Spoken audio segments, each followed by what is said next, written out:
Low चष्मा।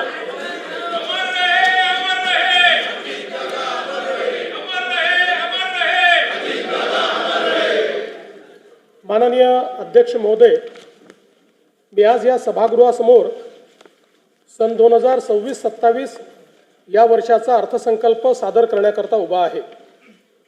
हा अर्थसंकल्प केवळ आगामी वर्षाचा जमा खर्च नसून तो विकसित महाराष्ट्र 2047 कडे जाणाऱ्या आपल्या प्रवासाचा एक महत्त्वाचा टप्पा आहे। आपल्या सर्वांचे आराध्य दैवत युगपुरुष छत्रपती शिवाजी महाराज, धर्मवीर स्वराज्य रक्षक छत्रपती संभाजी महाराज, स्वराज्य जननी जिजाऊ माँसाहेब, छत्रपती राजश्री शाहू महाराज, महामानव डॉक्टर बाबासाहेब आंबेडकर, राजमाता पुण्यश्लोक अहिल्यादेवी होळकर, क्रांतिज्योती सावित्रीबाई फुले, साहित्यरत्न लोकशाहीर अण्णाभाऊ साठे या सर्व महामानवांना मी अभिवादन करतो। आधुनिक भारतातील सामाजिक क्रांतीचे अग्रदूत थोर समाजसुधारक ज्योतिराव फुले यांच्या जन्माला 11 एप्रिल 2027 रोजी 200 वर्ष पूर्ण होत आहेत। त्या निमित्ताने सन 2026-27 या वर्षात महात्मा फुले यांच्या कार्याचा गौरव करण्यासाठी एक समिती स्थापन करून विविध सामाजिक उपक्रम राबविण्यात येतील व त्यासाठी आवश्यक निधी उपलब्ध करून देण्यात येईल। संत गाडगेबाबा यांचे हे 150वे जयंती वर्ष आहे। त्यानिमित्ताने संत गाडगेबाबा यांचे जन्मस्थळ, कर्मभूमी व अंतिम श्रद्धास्थान या ठिकाणांना एकत्रित जोडून संत गाडगेबाबा तीर्थक्षेत्र सर्किट विकसित करण्यात येईल। ग्रामीण भागाच्या सर्वसमावेशक विकासासाठी प्रमुख राज्यस्तरीय अभियाने एकत्रित करून संत गाडगेबाबा ग्राम समृद्धी अभियान राबविण्यात येईल। तसेच संत गाडगेबाबा उन्नत ग्राम योजनेअंतर्गत 75 गावांमध्ये कृत्रिम बुद्धिमत्तेच्या सहाय्याने नागरिकांचे जीवनमान उंचवण्यासाठी पथदर्शी प्रकल्प राबविण्यात येईल। भारतरत्न डॉक्टर बाबासाहेब आंबेडकर यांच्या महाड, जिल्हा रायगड येथील चौदार तळे सत्याग्रहाच्या शताब्दी वर्षानिमित्त तेथील पायाभूत सोयी सुविधांकरता विकास आराखडा तयार करण्यात येईल। महात्मा फुले, संत गाडगेबाबा व डॉक्टर बाबासाहेब आंबेडकर या महामानवांच्या स्मृतीचे हे विशेष वर्ष लक्षात घेता सन 2026-27 हे वर्ष सामाजिक समता व समरसता वर्ष म्हणून साजरे करण्यात येईल। त्यांच्या कार्याचा गौरव करून विविध सामाजिक उपक्रम राबविण्यासाठी आवश्यक निधी उपलब्ध करून देण्यात येईल। हिंदुहृदय सम्राट बाळासाहेब ठाकरे यांच्या जन्मशताब्दी वर्षपूर्ती निमित्त मी त्यांना अभिवादन करतो। त्यांच्या दादर मुंबई येथील राष्ट्रीय स्मारकाचे पहिल्या टप्प्याचे काम पूर्ण झाले असून दुसऱ्या टप्प्याचे काम जून 2026 पर्यंत पूर्ण करण्याचे नियोजन आहे। तसेच त्यांच्या स्मृतीप्रित्यर्थ काही योजना देखील राज्य सरकार सुरू करणार आहे। त्याचं सविस्तर माहिती पुढे सांगण्यात येईल। कालच जगद्गुरू संत तुकाराम महाराज बीज सोहळा संपन्न झाला। संत तुकाराम महाराजांना वंदन करून देहू येथील राष्ट्रसंत जगद्गुरू संत तुकाराम महाराजांच्या जन्मस्थानाच्या जतन व संवर्धनासाठी विकास आराखडा हाती घेण्याची मी घोषणा करतो। अध्यक्ष महोदय, हे भाषण करताना माझे मन अत्यंत जड झाले आहे। सर्वाधिक वेळा उपमुख्यमंत्रीपद आणि दीर्घकाळ वित्त विभागाची धुरा सांभाळलेले राज्याचे लाडके नेते माननीय अजितदादा पवार आज आपल्यात नाहीत। त्यांच्या जाण्याने राज्याच्या सार्वजनिक जीवनात आणि प्रशासनात कधीही भरून न निघणारी मोठी पोकळी निर्माण झाली आहे। त्यांनी एकूण 11 वेळा राज्याचा अर्थसंकल्प मांडला। अजितदादा व अर्थसंकल्प हे नाते दृढ झाले होते। त्यांच्या करड्या शिस्तीमुळेच महाराष्ट्राची वित्तीय स्थिती कठीण काळातही स्थिर राहिली। काम करणारा माणूस ही त्यांची ओळख आणि त्यांनी दिलेली विकासाची दिशा आजही आपल्याला प्रेरणा देत आहे। त्यांना श्रद्धांजली म्हणून सर्व मान्यवरांशी चर्चा करून त्यांच्या व्यक्तिमत्वाला साजेसे भव्य स्मारक उभारण्यात येईल।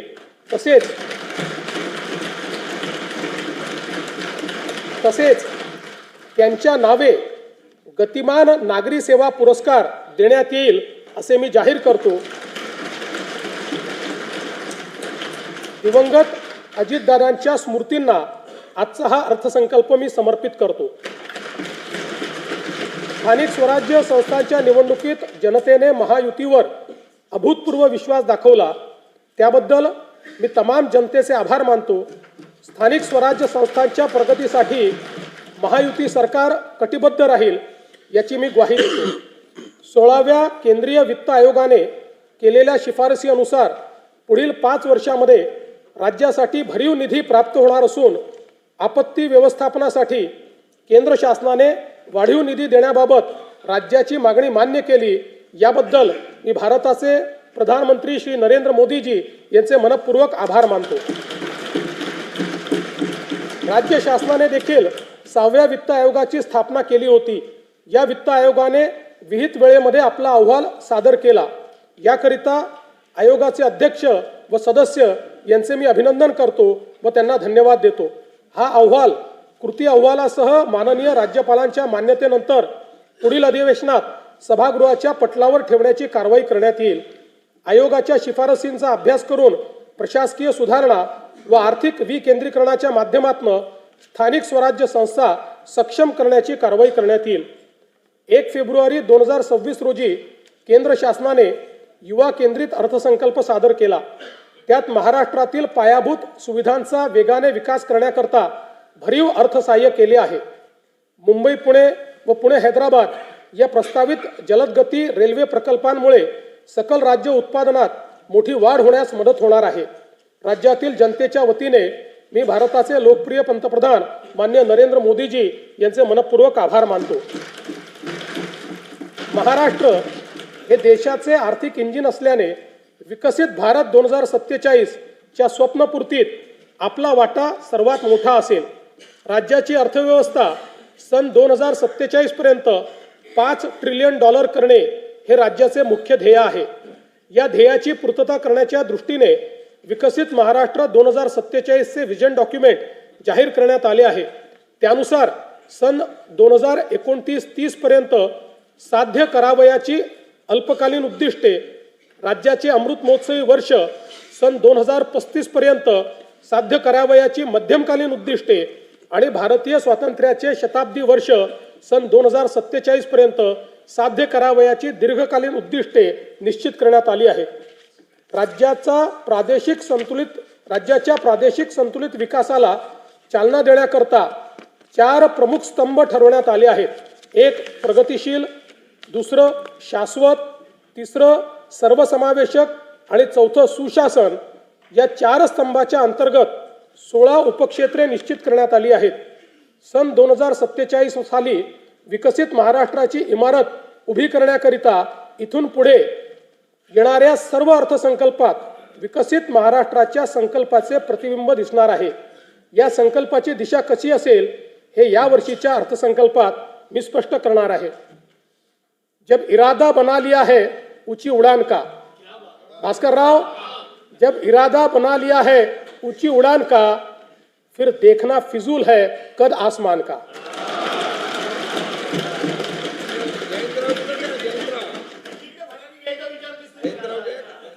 स्तंभ पहिला प्रगतिशील महाराष्ट्र, उपक्षेत्र पहिले कृषी संलग्न क्षेत्र आणि ग्रामीण विकास. राज्याचा कृषी GDP सन 2047 पर्यंत $55 अब्ज वरनं $500 अब्ज वर नेण्याचे उद्दिष्ट ठेवण्यात आले आहे. राज्याचा पोशिंदा बळीराजाला केंद्रस्थानी ठेवून शेतीमालाला जागतिक बाजारपेठ उपलब्ध होण्याकरता 10 ते 15 पिकांसाठी एकात्मिक मूल्य साखळी तयार करण्यात येईल. शेतकऱ्यांना सुलभतेने सेवा देण्याकरता ॲग्रिस्टॅक, महावेद, महाडीबीटी आणि इतर डिजिटल प्लॅटफॉर्म्सद्वारे शेतकऱ्यांसाठी एकात्मिक परिसंस्था निर्माण करण्याचे उद्दिष्ट आहे. महाराष्ट्र आज कृत्रिम बुद्धिमत्ता, AI आणि डिजिटल शेतीमध्ये देशभर 30 लाखाहून अधिक शेतकऱ्यांना हवामान अंदाज, पीक सल्ला आणि बाजारभावाची अचूक माहिती मिळत आहे. हा प्लॅटफॉर्म खऱ्या अर्थानं शेतकऱ्यांचा डिजिटल सहकारी आहे. आदिवासी शेतकऱ्यांसाठी आम्ही महाविस्तारमध्ये देहवाली भिली भाषेचा समावेश केला आहे. लवकरच इतर प्रमुख आदिवासी भाषाही यामध्ये जोडल्या जातील. ज्यांच्याकडे स्मार्टफोन नाही अशा शेतकऱ्यांसाठी आम्ही वसुधा ही व्हॉइस सेवा सुरू केली आहे. या फोन कॉलवरच पिकांचे आरोग्य आणि कीड व्यवस्थापनाचा सल्ला दिला जात आहे. Agriculture data exchange and sandbox आणि राज्यातील 4ही कृषी विद्यापीठांमध्ये artificial intelligence innovation and incubation centre स्थापन करण्यात येत आहे. यामुळे कृषी स्टार्टअप्सला मोठी चालना मिळेल. या आधुनिक तंत्रज्ञानामुळे शेतीच्या उत्पादन खर्चात 25% कमतरता होऊन शेतकऱ्यांचे उत्पन्न वाढण्यास मोठी मदत होणार आहे. कृषी क्षेत्रातील डेटा व डिजिटल सेवांच्या माध्यमातून शासनाच्या विविध योजनांचा लाभ शेतकऱ्यांपर्यंत जलद व पारदर्शकपणे पोहोचवण्यासाठी राज्यात ॲग्रिस्टॅक योजना राबविण्यात येत आहे. शेतकऱ्यांना फार्मर ID देण्यात महाराष्ट्र देशातील अग्रगण्य राज्य असून फेब्रुवारी 2026 पर्यंत 1,31,00,000 फार्मर ID तयार झाले आहेत. या योजनेत आम्ही आदिवासी वनपट्टेधारक शेतकरी यांचा देखील समावेश करत आहोत. कृषी समृद्धी योजनेअंतर्गत सन 2026-27 ते सन 2029-30 या 4 वर्षाच्या कालावधीत राज्यातील कृषी क्षेत्रात भांडवली गुंतवणूक वाढवून पायाभूत सुविधा निर्माण करण्यात येतील. राज्यात 5 लाख हेक्टर क्षेत्र नैसर्गिक शेतीखाली आणून सकस व पोषणयुक्त नैसर्गिक शेतीमाल उत्पादित करण्यासाठी आगामी 2 वर्षांमध्ये महाराष्ट्र नैसर्गिक शेती अभियान या नवीन योजनेची अंमलबजावणी करण्यात येणार आहे. गोपीनाथ मुंडे अपघात सानुग्रह अनुदान योजनेत शेतमजुरांचा देखील समावेश करण्यात येईल. राज्याच्या कृषी उत्पन्नात पशुपालनाचा वाटा 25% आहे. ही व्याप्ती वाढवण्यासाठी आम्ही मुख्यमंत्री ग्रामीण पशुधन उद्योजक योजना सुरू करत आहोत. पशुसंवर्धन आणि मत्स्य व्यवसायाला आता कृषी समकक्ष दर्जा देण्यात आला आहे. त्यामुळे या क्षेत्रालाही शेतीप्रमाणे सर्व पायाभूत सुविधा आणि सवलती मिळतील, ज्यामुळे मत्स्य आणि पशुजन्य उत्पादनात मोठी वाढ होईल. संयुक्त राष्ट्र संघटनेने हे वर्ष आंतरराष्ट्रीय महिला शेतकरी वर्ष म्हणून घोषित केले आहे. त्यानिमित्त महिला गोपालक, कुक्कुटपालक आणि शेळीपालकांसाठी आम्ही विशेष प्रोत्साहनपर कार्यक्रम राबविणार आहोत. मत्स्य व्यवसाय क्षेत्राच्या विकासासाठी प्रतिवर्षी 1,240 कोटी रुपये आर्थिक भाराच्या मुख्यमंत्री मत्स्य संपदा योजनेस मान्यता देण्यात आली आहे. या योजनेमुळे राज्यातील मच्छीमारांचे आर्थिक व सामाजिक विकासाबरोबरच पायाभूत सुविधा निर्मितीमुळे मत्स्य उत्पादनात वाढ होणार आहे. मुख्यमंत्री ग्राम सडक योजना टप्पा 1 अंतर्गत 97% कामे 30,000 किलोमीटरपेक्षा जास्त पूर्ण झाली असून उर्वरित कामे मार्च 2026 पर्यंत पूर्ण करण्याचे नियोजन आहे. टप्पा 2 अंतर्गत 2,450 किलोमीटर रस्त्यांची कामे पूर्ण झाली असून उर्वरित कामे प्रगतीपथावर आहे. आता आम्ही टप्पा 3 घोषित करत असून त्या अंतर्गत 23,000 किलोमीटर लांबीचे रस्ते व पुलांची कामे हाती घेण्यात येतील. ग्रामीण भागातील शेतपालन रस्त्याच्या मजबूतीकरणासाठी पूर्ण यंत्रसामुग्रीच्या साहाय्याने जलद गतीने काम करण्याकरिता सोपी व सुलभ कार्यपद्धती असलेल्या मुख्यमंत्री बळीराजा शेतपालन रस्ते या नवीन योजनेस मान्यता देण्यात आली आहे. प्रधानमंत्री ग्राम सडक या योजनेचा भाग 1 व 2 अंतर्गत 99% कामे 26,758 किलोमीटर रस्ते व 782 पूल पूर्ण झाली आहेत. प्रधानमंत्री ग्राम सडक योजनेचा भाग 3 अंतर्गत 6,331 किलोमीटर लांबीचे 393 रस्त्यांच्या कामापैकी 5,086 किलोमीटर लांबीची 6,673 कामे तसेच 223 पुलांच्या कामांपैकी 57 पुलांची कामे पूर्ण झाली आहेत. उर्वरित कामे प्रगतीपथावर आहेत. प्रधानमंत्री ग्राम सडक योजना भाग 4 अंतर्गत लोकवस्तीशी न जोडलेल्या वाड्या वस्त्या बारमाही रस्त्याने जोडण्याची कामे हाती घेण्यात येणार आहेत. प्रधानमंत्री आवास योजना ग्रामीण टप्पा 2 अंतर्गत सन 2024-25 व 25-26 करिता 27,87,000 मंजूर घरकुलांपैकी 3,57,000 घरकुले पूर्ण झाली असून उर्वरित घरकुलांची कामे प्रगतीपथावर आहेत. या योजनेअंतर्गत आतापर्यंत 33,410 कोटी रुपये इतका खर्च करण्यात आला आहे. प्रधानमंत्री आवास योजना शहरी व ग्रामीण अंतर्गत बांधण्यात येणाऱ्या घरांवर रूफटॉप सोलर लावण्यासाठी अतिरिक्त अनुदान उपलब्ध करून ऊर्जा स्वावलंबन साध्य करण्यात येणार आहे. PM जनमन आवास योजनेअंतर्गत 54,129 घरकुलांना मंजूर देण्यात आली असून 17,929 घरकुलांचे बांधकाम पूर्ण झाले आहे. उपक्षेत्र दुसरे उद्योग. राज्यातील उद्योग क्षेत्राचे स्थूल उत्पन्न सन 2047 पर्यंत 123 अब्ज डॉलरवरून 1500 अब्ज डॉलरपर्यंत वाढविण्याचे उद्दिष्ट आहे. त्याकरिता उच्च क्षमता असलेल्या क्षेत्रांकरिता मूल्य साखळी निर्माण करणे, प्रत्येक उदयोन्मुख जिल्ह्यात मोठे औद्योगिक समूह उभारण्यात येणार आहेत. तसेच सूक्ष्म लघु व मध्यम उद्योगासाठी अर्थसहाय्य देऊन महाराष्ट्र हे जागतिक उत्पादनाचे केंद्र बनविण्यात येणार आहे. राज्याचे नवीन औद्योगिक गुंतवणूक व सेवा धोरण 2025 जाहीर करण्यात आले आहे.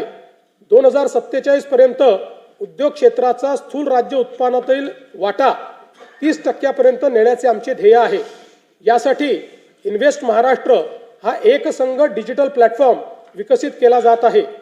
थेट परकीय गुंतवणुकीत महाराष्ट्र देशात अव्वल आहे. राज्यात प्रत्येक जिल्ह्यात सूक्ष्म लघु व मध्यम उद्योग केंद्रे स्थापन केली जातील. या धोरणातून सुमारे 50 लाख प्रत्यक्ष रोजगार निर्माण होईल.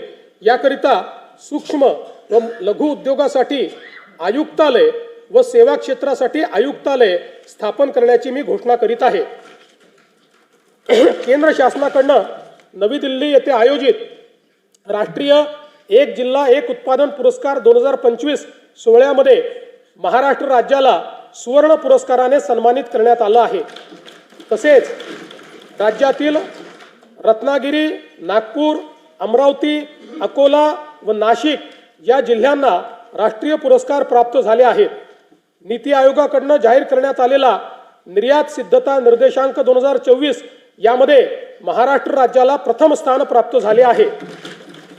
महाराष्ट्र बांबू उद्योग धोरण 2025 जाहीर करण्यात आले आहे.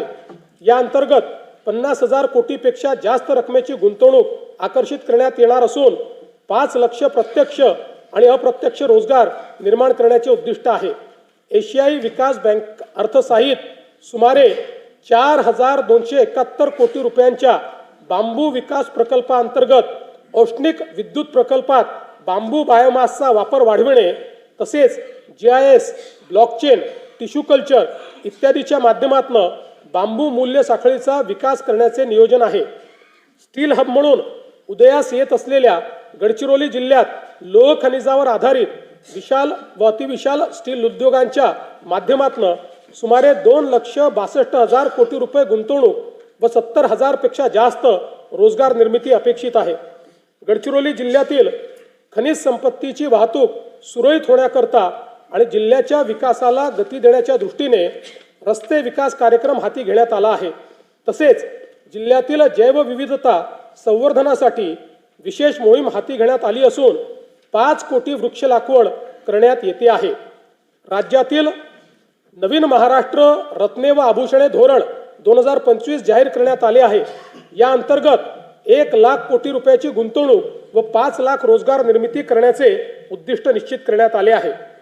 उपक्षेत्र तिसरे सेवा क्षेत्र. राज्यात सेवा क्षेत्राचे स्थूल उत्पन्न सन 2047 पर्यंत 312 अब्ज डॉलरवरून 3,000 अब्ज डॉलरपर्यंत नेण्याचे महत्त्वाकांक्षी उद्दिष्ट ठेवण्यात आले आहे. मुंबई आणि पुण्याला 50 अब्ज डॉलरचे मीडिया टेक आणि AVGC केंद्र बनवणे, 30 लाखाहून अधिक रोजगार निर्मिती करण्यासाठी जागतिक क्षमता केंद्र स्थापन करणे तसेच नव उपक्रम शहरांची उभारणी करण्याचे उद्दिष्ट ठेवण्यात आले आहे. महाराष्ट्र राज्याला ॲनिमेशन, गेमिंग आणि व्हिज्युअल इफेक्ट्स AVGC क्षेत्रात जगात अव्वल बनवण्यासाठी AVGC XR धोरण 2025 जाहीर केले आहे. याद्वारे राज्यात 295 पेक्षा जास्त स्टुडिओ, विशेष पार्क्स आणि स्टार्टअप्सला प्रोत्साहन दिले जाईल. मागील वर्षी केंद्र व राज्य शासन यांच्या संयुक्त विद्यमाने मुंबईत जागतिक दृकश्राव्य मनोरंजन परिषद वेव्स यशस्वीपणे संपन्न झाली.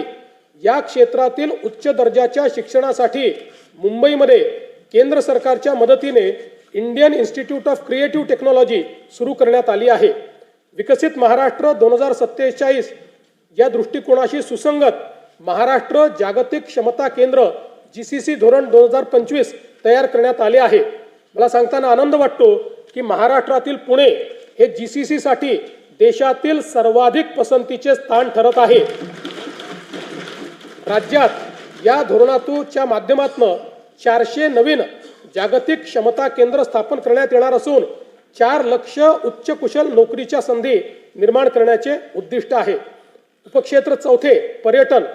राज्यात येणाऱ्या पर्यटकांची संख्या सन 2047 पर्यंत वार्षिक 16 कोटीहून 38 कोटीपर्यंत वाढवण्याचे उद्दिष्ट आहे. त्याकरिता मुंबई, सिंगापूर आणि दुबईमध्ये पर्यटन गुंतवणूक कक्ष सुरू करणे, खासगी गुंतवणूक आकर्षित करून जागतिक दर्जाची पर्यटन स्थळे व पर्यटन परिपथ विकसित करणे, तसेच प्रवास 100% डिजिटाईज करून पर्यटन परिसंस्था निर्माण करण्याचे उद्दिष्ट ठेवण्यात आले आहे. महाराष्ट्र पर्यटन विकास महामंडळाच्या सुवर्ण महोत्सवी वर्षानिमित्त निवडक 50 पर्यटन स्थळी पायाभूत सुविधा अत्याधुनिक करण्यासाठी प्रादेशिक पर्यटन विकास योजनेतून प्राधान्याने निधी उपलब्ध करून देण्यात येईल. सातारा जिल्ह्यातील सह्याद्री पर्वतरांगांमध्ये वसलेला वासोटा किल्ला हा छत्रपती शिवाजी महाराजांच्या शौर्याचे आणि रणनीतीचे प्रतीक आहे. पर्यटकांच्या सुरक्षित, सुलभ व पर्यावरणपूरक प्रवेशाकरता मुनावळे ते वासोटा किल्ला रोपवे प्रकल्प करण्याचे नियोजित करण्यात आले आहे. नाशिक येथे रामकाल पथ विकास प्रकल्पाअंतर्गत करण्यात येणारी कामे प्रगतीपथावर आहेत. राज्यातली तिसरी चित्रनगरी नवरगाव तालुका रामटेक जिल्हा नागपूर येथे विकसित करण्यात येणार आहे. रामटेक येथे रामसृष्टी व कालिदास सृष्टी उभारण्यात येईल. तसेच महाकवी कालिदास यांचे जीवनचरित्र सर्वसामान्य जनतेला व नवीन पिढीला कळावे याकरिता चित्रपट निर्मितीसाठी आवश्यक ते सहकार्य केले जाईल. देशातील एकूण 12 ज्योतिर्लिंगांपैकी राज्यात असलेल्या 5 ज्योतिर्लिंगांच्या तीर्थक्षेत्र विकास आराखड्याची प्रभावी व तात्काळ अंमलबजावणी करण्यासाठी भारतीय प्रशासकीय सेवेतील 5 वरिष्ठ अधिकाऱ्यांकडे नियमित आढावा, समन्वय व नियंत्रण करण्याची जबाबदारी सोपवण्यात आली आहे. पंढरपूर मंदिर विकास आराखड्याच्या पहिल्या टप्प्यातील कामे पूर्णत्वाच्या मार्गावर असून पुढील विकास कामांचे नियोजन प्रगतीत आहे. महानुभाव पंथीयांच्या विविध धार्मिक स्थळांच्या ठिकाणी पायाभूत सुविधांचा विकास करण्याची कामे प्रगतीपथावर असून त्याकरिता आवश्यक निधी उपलब्ध करण्यात येईल. स्तंभ दुसरा शाश्वत. उपक्षेत्र पहिले शाश्वत शहरी विकास. 2047 पर्यंत राज्याची नागरी लोकसंख्या 70% होणार असून स्थूल राज्य उत्पन्नात या घटकाचे 75 ते 80% योगदान असणार आहे. राज्यात शाश्वत शहरी विकास करण्याकरता 10 पेक्षा जास्त सक्षम प्रादेशिक विकास प्राधिकरणे स्थापन करणे, 50 पेक्षा अधिक सुनियोजित बहुउपयोगी शहरी समूह विकसित करणे, वाहतूक केंद्रित विकास तसेच शहरी स्थानिक स्वराज्य संस्थांच्या सेवा 100% डिजिटाईज करण्याचे नियोजन आहे. मुंबई महानगर प्रदेशाची अर्थव्यवस्था 2030 पर्यंत $140 अब्ज वरनं $300 अब्ज पर्यंत नेण्याचे उद्दिष्ट ठेवण्यात आले आहे. वडाळा येथे जागतिक दर्जाचे स्टार्टअप आणि इनोव्हेशन हब स्थापन करण्यासाठी 130 एकर जमीन वाटप करण्यात आली आहे. मुंबई अहमदाबाद बुलेट ट्रेन मार्गातील ठाणे ते तलासरी मधील 3 स्थानकाचे काम 2027 अखेर पूर्ण होणार आहे. बुलेट ट्रेन प्रकल्पाद्वारे निर्माण होणाऱ्या आर्थिक मूल्याचा फायदा घेण्यासाठी विरार, बोईसर आणि ठाणे बुलेट ट्रेन स्थानकाभोवतीच्या क्षेत्राच्या विकासाकरता बृहद आराखडा तयार करण्यात येईल. अटल बिहारी वाजपेयी शिवडी नावासेवा अटल सेतू परिसरात तिसरी मुंबई 3.0 विकसित करण्यात येईल. या अंतर्गत कर्नाळा साई चिरनेर, रायगड पेण आणि नवी मुंबई आंतरराष्ट्रीय विमानतळ अधिसूचित क्षेत्र ही ग्रीनफील्ड विकास केंद्रे म्हणून विकसित करण्याचे नियोजन आहे. वाढवण जिल्हा पालघर जवळ चौथी मुंबई विकसित करण्याचे नियोजित असून त्या अंतर्गत लॉजिस्टिक्स आणि वेअर हाऊसिंगसाठी विकास केंद्रे निर्माण करण्यात येतील. झोपडपट्टी पुनर्वसन प्राधिकरणामार्फत मुंबई महानगर प्रदेशातील 20 लाख झोपडपट्टी धारकांच्या घरांच्या पुनर्विकासासाठी तसेच भाडे तत्वावरील घरांसह 10 लाख परवडणारी घरे विकसित करण्यासाठी बृहद आराखडा तयार करण्यात येत आहे. मुंबई महानगर प्रदेशात नवीन बेकायदेशीर बांधकामे होणार नाहीत याची खात्री करण्यासाठी GIS आधारित मॅपिंगचा वापर करून नो न्यू स्लम फ्रेमवर्क विकसित करण्यात येणार आहे। सदर फ्रेमवर्क पुढे इतर शहरात देखील लागू करण्यात येईल। केंद्र शासनाकडून नीती आयोगामार्फत देशभरातील निवडक क्षेत्रांचा आर्थिक वाढीचा रोडमॅप तयार करण्यात येत आहे। मुंबई महानगराच्या धर्तीवर पुणे, नाशिक, नागपूर व छत्रपती संभाजीनगर ग्रोथ हब प्रकल्पाचा विकास आराखडा तयार करण्यात येणार आहे। नागपूर शहराच्या आर्थिक वाढीला चालना देण्यासाठी नवीन नागपूर म्हणून व्यापार व वित्तीय केंद्र विकसित करण्यात येणार आहे। नागपूर शहराच्या विकास व विस्ताराला चालना देण्यासाठी नागपूर रिंग रोडला देखील मान्यता देण्यात आली आहे। उपक्षेत्र दुसरे, वाहतूक व मालपुरवठा व्यवस्थापन। राज्यात सन 2047 पर्यंत प्रवासी व माल वाहतुकीकरता सलग संपर्क जाळे निर्माण करण्यासाठी 1200 किलोमीटर लांबीचे मेट्रो मार्ग तसेच 6000 किलोमीटरपेक्षा जास्त द्रुतगती मार्ग विकसित करण्याचे नियोजन आहे। मुंबई, पुणे व नागपूर शहरामध्ये एकूण 490 किलोमीटर लांबीच्या मेट्रो मार्गिका उभारण्याचे काम हाती घेण्यात आले असून त्यापैकी 173 किलोमीटर लांबीच्या मार्गिका वाहतुकीसाठी खुल्या करण्यात आल्या आहेत। तसेच आगामी वर्षात 50 किलोमीटर लांबीच्या मार्गिका वाहतुकीसाठी खुल्या करण्याचे नियोजन आहे। सन 2029 पर्यंत आणखी 165 किलोमीटर लांबीच्या मेट्रो मार्गिका या सुरू करण्यात येणार आहेत। वडाळा ते gateway of India Mumbai metro मार्गिका 11 हा 23,487 कोटी रुपये किमतीचा पूर्णतः भूमिगत प्रकल्प हाती घेण्यात आला आहे। या प्रकल्पाचा विस्तार धारावी पुनर्वसन प्रकल्पातून पुढे वांद्रे उपनगरीय स्थानक व वांद्रे टर्मिनस पर्यंत करण्याचे नियोजन आहे। मुंबई विमानतळ आणि नवी मुंबई विमानतळ यांना जोडणारा मुंबई मेट्रो मार्ग 8 हा 22,862 कोटी रुपये किमतीचा प्रकल्प हाती घेण्यात येणार आहे। तळोजा ते खांदेश्वर नवी मुंबई मेट्रो मार्ग 2 या 5,575 कोटी रुपये किमतीच्या प्रकल्पामुळे नवी मुंबई विमानतळापर्यंत वाहतूक व्यवस्थेत लक्षणीय सुधारणा होईल। रस्त्यावरील वाहतूक कोंडी दूर करण्यासाठी मुंबई आणि पुणे शहरात भुयारी मार्गांचे जाळे उभारण्याचा शासनाचा मानस आहे। मुंबई शहरातील ऑरेंज गेट पूर्व मुक्त मार्ग ते मरीन ड्राईव्ह दरम्यान भुयारी मार्ग प्रकल्पाच्या लॉन्चिंग शाफ्टचे बांधकाम पूर्ण झाले आहे। हा प्रकल्प डिसेंबर 2028 पर्यंत पूर्ण करण्याचे नियोजन आहे। मुंबईतील पूर्व आणि पश्चिम परिसराला जोडणाऱ्या गोरेगाव मुलुंड या भुयारी मार्गाच्या पहिल्या टप्प्याचे काम अंतिम स्तरावर आहे। ठाणे ते बोरिवली या 18,838 कोटी रुपये किमतीच्या भुयारी मार्गाचे काम प्रगतीपथावर असून जून 2028 पर्यंत तो पूर्ण करण्याचे नियोजन आहे। खारघर ते तुर्भे या सुमारे 6 किलोमीटर लांबीच्या 2,100 कोटी रुपये किमतीच्या भुयारी मार्गाचे काम सप्टेंबर 2028 पर्यंत पूर्ण करण्याचे नियोजन आहे। एकात्मिक भुयारी मार्ग रस्ता प्रकल्प अंतर्गत वांद्रे वरळी सागरी सेतू ते बुलेट ट्रेन स्थानक, वांद्रे कुर्ला संकुल ते छत्रपती शिवाजी महाराज आंतरराष्ट्रीय विमानतळ जोडण्यात येणार आहे। गायमुख जंक्शन ते फाउंटन हॉटेल जंक्शन दरम्यान सुमारे 6 किलोमीटर लांबीचा भुयारी मार्ग व फाउंटन हॉटेल ते भाईंदर दरम्यान 9 किलोमीटर लांबीचा उन्नत मार्ग प्रस्तावित आहे। पूर्वेकडील अटल सेतू ते पश्चिमेकडील सागरी किनारा मार्ग आणि वांद्रे वरळी सागरी सेतू यांच्या दरम्यान सिग्नल विरहित वाहतुकीकरता शिवडी वरळी या उन्नत मार्गाचे काम प्रगतीपथावर असून सप्टेंबर 2026 पर्यंत हे काम पूर्ण करण्याचे नियोजन आहे। ऐरोली ते कटई नाका या उन्नत मार्गाचे भाग 3 चे काम हाती घेण्यात येत आहे।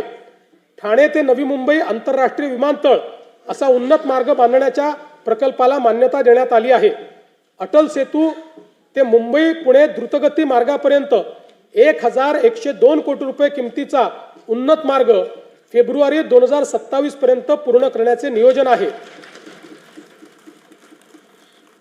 दक्षिण मुंबईला समृद्धी महामार्गाशी थेट जोडण्याकरता छेडानगर ते आनंदनगर व आनंदनगर ते साकेत ठाणे या उन्नत मार्गाचे काम डिसेंबर 28 पर्यंत पूर्ण करण्याचे नियोजन आहे। तसेच साकेत ते आमणे या उन्नत मार्गाच्या कामाचा प्रकल्प अहवाल तयार करण्यात येत आहे। स्वातंत्र्यवीर सावरकर वांद्रे वर्सोवा सागरी सेतू या 18,121 कोटी रुपये किमतीच्या प्रकल्पाचे 4ही टप्प्याचे काम प्रगतीत असून हा प्रकल्प मे 2028 पर्यंत अखेरपर्यंत पूर्ण करण्याचे नियोजन आहे। वर्सोवा दहिसर भाईंदर या 22,166 कोटी रुपये किमतीच्या सुमारे 60 किलोमीटर लांबीचा किनारी मार्ग प्रगतीत असून डिसेंबर 28 अखेरपर्यंत पूर्ण करण्याचे नियोजन आहे. मुंबई वाढवण द्रुतगती जोडणी करण्याकरता उत्तम ते विरार या सुमारे 58,754 कोटी रुपये किमतीच्या सागरी सेतूचे काम हाती घेण्यात येत आहे. बाळकुम ते गायमुख या ठाणे किनारी रस्ता प्रकल्पाचे काम प्रगतीपथावर असून प्रकल्प डिसेंबर 2028 पर्यंत पूर्ण करण्याचे नियोजन आहे.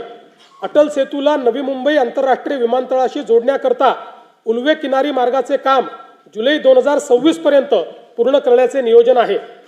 पनवेल ते कर्जत या 2,782 कोटी रुपये किमतीच्या प्रकल्पाचे काम अंतिम टप्प्यात असून तो लवकरच वाहतुकीसाठी खुला करण्याचे नियोजन आहे.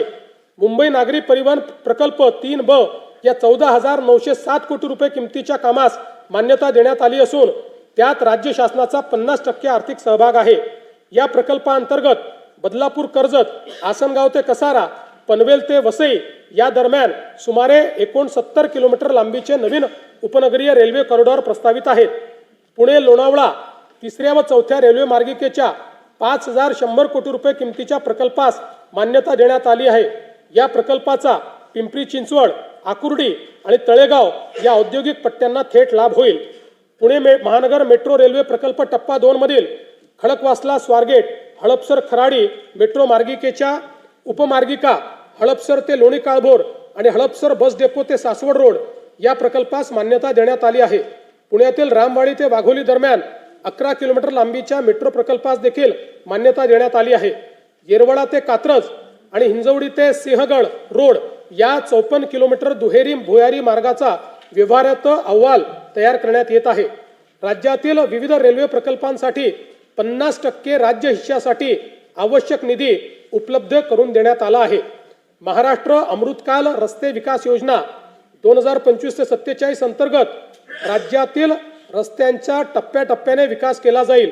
या योजनेत 6,272 किलोमीटरचे द्रुतगती मार्ग, 14,919 किलोमीटरचे राज्य व जिल्हा मार्ग तसेच 4,247 किलोमीटरचे पर्यटन परिपथ समाविष्ट आहेत.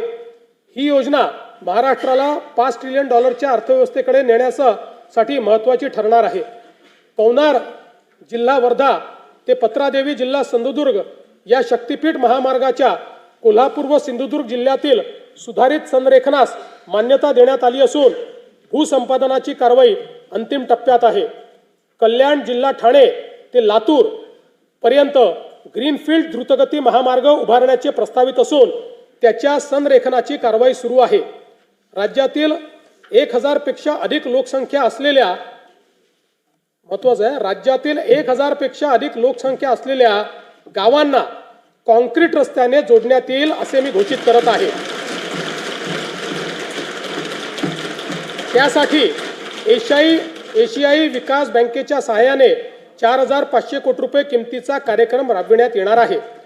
राज्यातील पूर्व विभागातील नैसर्गिक खनिज संपत्तीने समृद्ध असलेल्या भागाचा सर्वांगीण विकासाच्या दृष्टीने नागपूर गोंदिया, भंडारा गडचिरोली, नागपूर चंद्रपूर या प्रवेश नियंत्रित शीघ्र संचार द्रुतगती महामार्गांच्या कामास मान्यता देण्यात आली आहे.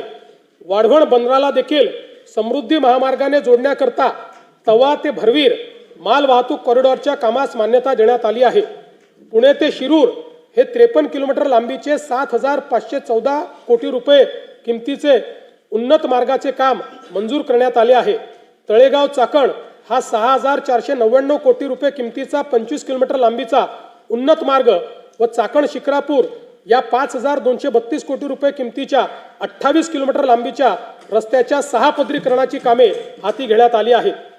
पुणे ते छत्रपती संभाजीनगर जलद व सुलभ प्रवासासाठी शिरूर ते छत्रपती संभाजीनगर या 192 किलोमीटर लांबीच्या 14,886 कोटी रुपये किमतीच्या ग्रीनफील्ड महामार्गाचा प्रकल्प अहवाल तयार करण्यात येत आहे. छत्रपती संभाजीनगर विमानतळ ते वाळुंज MIDC दरम्यान उन्नत मार्गाचे काम 2 टप्प्यामध्ये करण्यात येईल. हडपसर यवत या 5,262 कोटी रुपये किमतीच्या 31.50 किलोमीटर लांबीच्या 6 पदरी रस्त्याचे काम हाती घेण्यात आले आहे. नवी मुंबई आंतरराष्ट्रीय विमानतळावरून देशांतर्गत विमानसेवा 25 डिसेंबर 2025 पासून सुरू झाली आहे. छत्रपती संभाजीराजे आंतरराष्ट्रीय विमानतळ पुरंदर पुणेकरिता विशेष हेतू प्राधिकरणाची स्थापना करण्यास मान्यता देण्यात आली असून भूसंपादनाची प्रक्रिया अंतिम टप्प्यात आहे. गडचिरोली येथे ग्रीनफील्ड विमानतळासाठी भूसंपादनाची प्रक्रिया सुरू करण्यात आलेली आहे. लातूर, बारामती व अमरावती येथील विमानतळाच्या ठिकाणी रात्रीच्या उड्डाणाकरता सुविधा उपलब्ध करून देण्यात येणार आहे.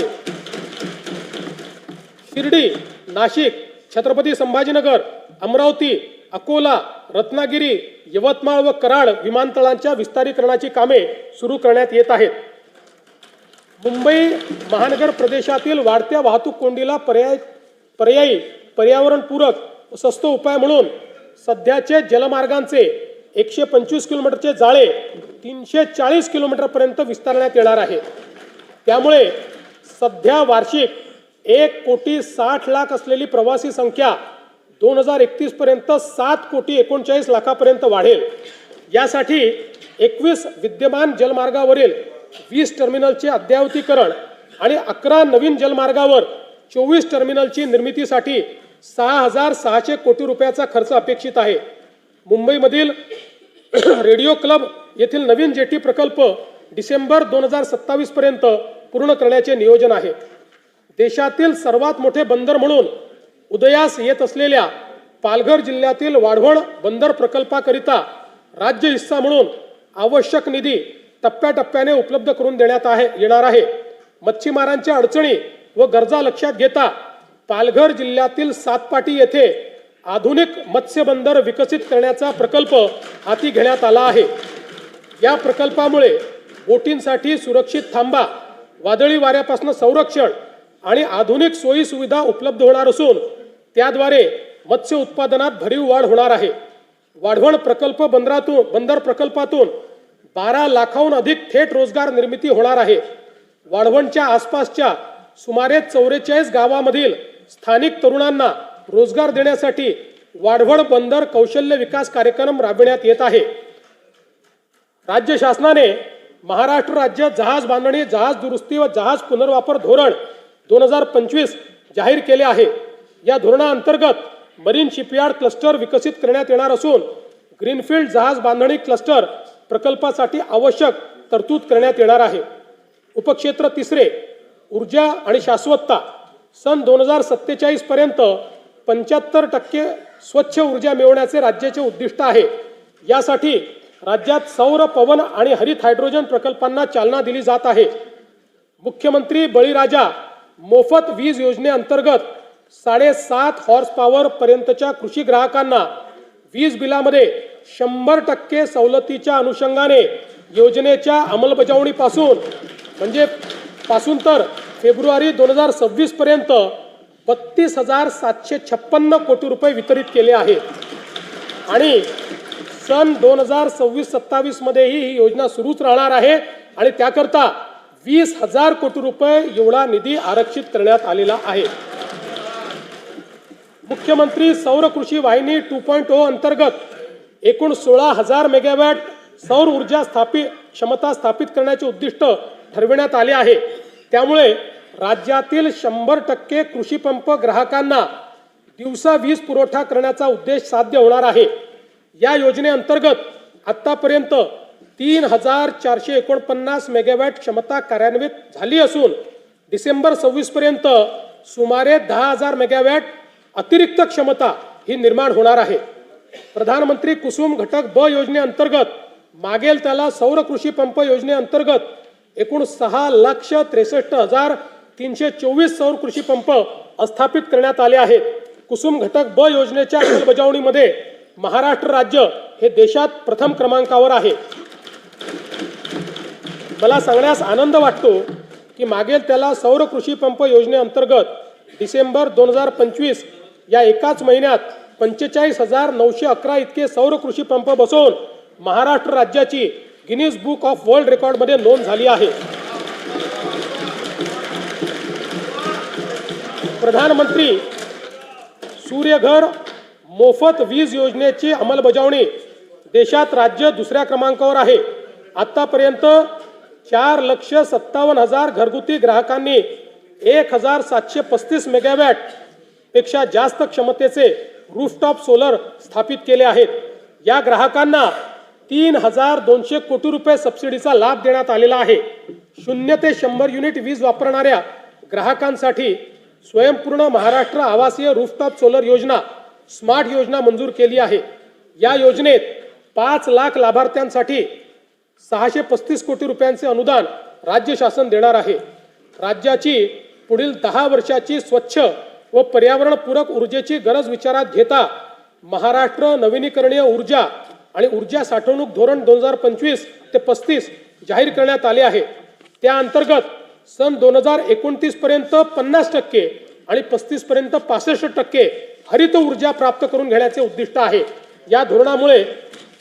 या धोरणामुळे राज्यात 3 लाख कोटी रुपयाची गुंतवणूक अपेक्षित असून राज्याला वस्तू व सेवा कराच्या माध्यमातून 15,600 कोटी रुपयाचे उत्पन्न मिळणार आहे. उदंचन जलविद्युत प्रकल्प विकासनाच्या धोरणाअंतर्गत आतापर्यंत एकूण 55 उदंचन प्रकल्पांसाठी सामंजस्य करार करण्यात आले असून याद्वारे 78,215 मेगावॅट वीज निर्मिती अपेक्षित आहे. या प्रकल्पातून 4,16,000 कोटीची गुंतवणूक व 1,28,000 रोजगार निर्मिती होणार आहे. सद्य परिस्थितीत 6 प्रकल्पांचे काम सुरू झाले असून त्यातून 10,300 मेगावॅट क्षमता निर्माण होणार आहे. राष्ट्रीय वन धोरण 1988 अनुसार राज्याच्या एकूण भौगोलिक क्षेत्रापैकी किमान 33% क्षेत्र वन व वृक्ष आच्छादित असणे अपेक्षित आहे. पर्यावरण संवर्धन, हवामानाच्या बदलाशी लढा आणि ग्रामीण रोजगार निर्मिती या त्रिसूत्रीवर महाराष्ट्रातील हरित क्षेत्र वाढविण्यासाठी 300 कोटी वृक्ष लागवडीची मोहीम हाती घेण्यात येईल. उपक्षेत्र 4 पाणी व्यवस्थापन. सन 2047 पर्यंत पाण्याची लागणारी गरज विचारात घेऊन ग्रामीण व शहरी भागात विहित मानकानुसार पाणी उपलब्धतेची सुनिश्चिती केली जाईल. प्रत्येक नागरी व ग्रामीण स्थानिक स्वराज्य संस्थेचे जललेखा परीक्षण करून शाश्वत पाणी वापर संस्था निर्माण करण्याचे उद्दिष्ट आहे. डिजिटल, प्रमाणित आणि ऑनलाईन जलसंपत्तीची माहिती प्राप्त होण्याकरता राज्य जल माहिती केंद्र स्थापन करण्यात येणार आहे. या केंद्राची इमारत नाशिक येथे प्रस्तावित असून या केंद्रासाठी एकूण 71 कोटी 20 लक्ष रुपये इतका खर्च अपेक्षित आहे. वैनगंगा नळगंगा नदीजोड योजनेच्या 94,968 कोटी रुपये किमतीच्या प्रकल्पास प्रशासकीय मान्यता देण्यात आली आहे. वैतरणा व उल्हास खोऱ्यातील 54 TMC अतिरिक्त पाणी गोदावरी खोऱ्यात वळवण्याचे प्रस्तावित असून सविस्तर प्रकल्प अहवाल तयार करण्याची कारवाई सुरू आहे. दमणगंगा वैतरणा गोदावरी नदीजोड प्रकल्पाच्या 13,497 कोटी रुपये किमतीच्या कामास प्रशासकीय मान्यता देण्यात आली आहे. नार पार गिरणा नदीजोड प्रकल्पाच्या 7,465 कोटी रुपये किमतीच्या कामास प्रशासकीय मान्यता देण्यात आली आहे. दमणगंगा एकदरे गोदावरी नदीजोड प्रकल्पाच्या एकूण 2,213 कोटी रुपयाच्या कामास मान्यता देण्यात आली आहे. बारामती व पुरंदर तालुक्यातील अवर्षण प्रवण भागातील क्षेत्रास पिण्यासाठी व सिंचनासाठी पाणी उपलब्ध करून देण्याकरता नीरा करहा नदीजोड प्रकल्प राबविण्यात येईल. कोल्हापूर व सांगली जिल्ह्यातील पूर व अन्य धोके निवारणासाठी जागतिक बँकेच्या सहाय्याने 2,240 कोटी रुपये किमतीचा महाराष्ट्र राज्य प्रतिसादक्षम विकास कार्यक्रम राबविण्यास मान्यता देण्यात आली आहे. या अंतर्गत कृष्णा खोऱ्यातले पुराचे पाणी भीमा खोऱ्यातील पश्चिम महाराष्ट्र व मराठवाड्यातील दुष्काळग्रस्त भागाकडे वळविण्याच्या कामाचा समावेश करण्यात आला आहे. हवामानाचा अंदाज व्यक्त करणाऱ्या अनेक संस्थांनी सन 2026 मध्ये अल निनोच्या संभाव्य प्रभावामुळे मान्सूनच्या पावसावर परिणाम होऊन दुष्काळ सदृश्य परिस्थिती निर्माण होण्याची शक्यता व्यक्त केली आहे. गंभीर आहे आपल्याकरता. या दृष्टीने पिण्याचे पाणी राखून ठेवणे तसेच जलयुक्त शिवार अभियान आणि जलसंधारण योजनाच्या माध्यमातून पाण्याचे संवर्धन व वैरण विकासाकरिता प्राधान्याने उपाययोजना करण्यात येत आहे. जागतिक बँकेच्या सहाय्याने राज्यातील शहरांमध्ये 5,860 कोटी रुपये किमतीचा महाराष्ट्र नागरी जलपुरवठा सांडपाणी व्यवस्थापन व पुनर्वापर प्रकल्प राबविण्याचे नियोजन आहे। या कार्यक्रमाअंतर्गत नागरी सांडपाण्यावर 100% प्रक्रिया करून प्रभावी पुनर्वापर करण्यात येणार आहे। स्तंभ 3 सर्वसमावेशक उपक्षेत्र पहिले सामाजिक न्याय व कल्याण विजन डॉक्युमेंट 2047 द्वारे सर्वसमावेशक विकास साधताना समाजाच्या प्रत्येक घटकाच्या उन्नतीसाठी प्रयत्न करण्यात येत आहेत। सर्व बालकांसाठी सुरक्षित आणि पोषणक्षम वातावरणाची हमी, महिला नेतृत्वाखालील उद्योजकता वाढविणे, ज्येष्ठ नागरिकांना आरोग्यदायी, सुरक्षित व सन्मानजनक जीवनाची खात्री तसेच शाश्वत व वैविध्यपूर्ण उपजीविका निर्माण करण्याचे उद्दिष्ट आहे। महत्त्वाचा विषय पाणी पिऊन देतो। पाणी कुठे ठेवलं माझं?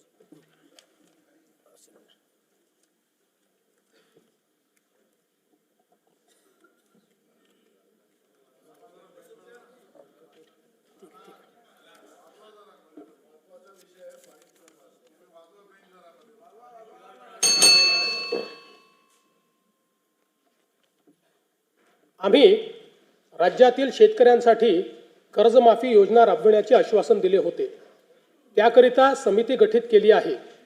राज्यातील 30 सप्टेंबर 2025 रोजी पीक कर्ज थकीत असणाऱ्या पात्र शेतकऱ्यांना 2 लाख रुपयापर्यंत कर्जमाफी देणारी पुण्यश्लोक अहिल्यादेवी होळकर शेतकरी कर्जमाफी योजना मी आज जाहीर करीत आहे। नानाभाऊ, राज्यातील नानाभाऊ ऐकायचं एक मिनिट। राज्यातील 30 सप्टेंबर 2025 रोजी पीक कर्ज थकीत असणाऱ्या पात्र शेतकऱ्यांना 2 लाख रुपयापर्यंत कर्जमाफी देणारी पुण्यश्लोक अहिल्यादेवी होळकर शेतकरी कर्जमाफी योजना मी आज जाहीर करत आहे। जे शेतकरी